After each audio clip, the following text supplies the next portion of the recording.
started this project and they basically handed me the responsibility of the audio for it, I started taking a look at the concept art that was being developed and taking a look and seeing the sort of Renaissance approach they wanted to bring in. And it became obvious pretty early on that this was the type of game that was a story-driven game. So at that point, I knew right away I'd made my first decision that the story needed to be the priority, it needed to be at the forefront. With all due respect, Major, I'll expect 2 security details waiting for us on the tarmac. In the first Deus Ex, I think because it was far more futuristic, it's a very electronic score. In this one, I think because it's 25 years earlier, it's a generation earlier, it's mechanical augmentation, so the music tries to express that. We decided to try using organic instruments to represent more of the human side, and then using electronic instruments to represent more of the augmentation side. It's a lot of acoustic drums, it's a lot of choir, it's strings.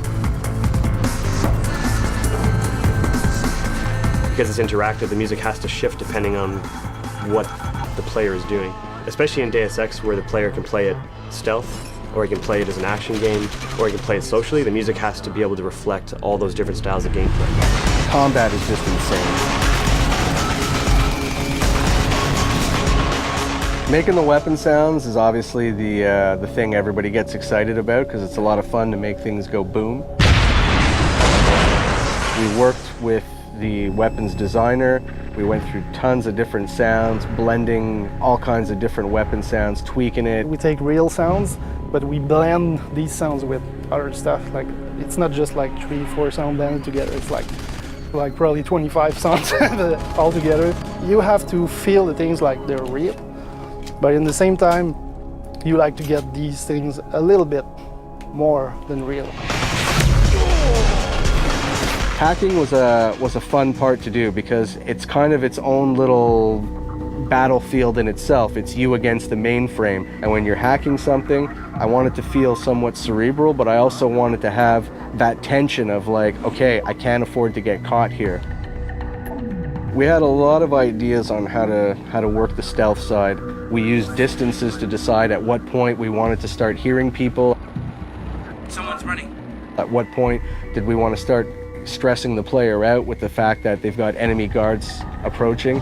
And in the end, I think we found a recipe that worked really well and creates a really cool experience. We know someone's here. Keep looking. It's a heavy game, it's dense, there's a lot of story, there's a lot of conspiracy, there's a lot of characters in the game. That means the emphasis needs to be put on the people telling the story, and in this case, the actors. It is a time of great innovation, technological advancement. The thing about playing Adam Jensen is tricky because as an actor, when you play anything like film, television, or stage, what you do is you justify everything the character does. You have to. I found your attack dog in the factoring labs.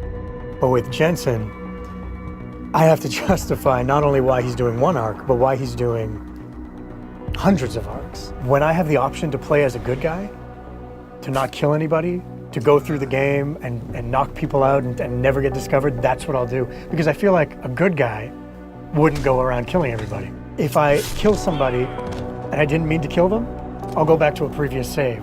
And I'll be like, okay, no, I'm going through without killing them. I say yes. To get the game immersive, I played it in a subtle way so that you can imprint your emotions onto the character. What are you talking about, Malik? What we needed was not so much music as it was more emotional support for the story. So whatever environment we're in, if we're in Detroit or we're in Shanghai, is trying to bring elements of that environment into the music. Street musicians that you may hear walking down the street are all incorporated into the score as well. You have to give a special color to the game. You have to get the vibe of that city. It's not just ambience. We've also got sounds being triggered at different intervals as you walk because that's what makes it feel realistic. Hearing a window break in the distance as you walked a certain path. And what's cool is when you walk back the same way, it's not going to be the same sound. It's not baked in. We've got something else cooked up. Now you're sitting there going, okay, well, this feels like it's adapting to what I'm doing in the game, and ultimately that's the illusion you want to create.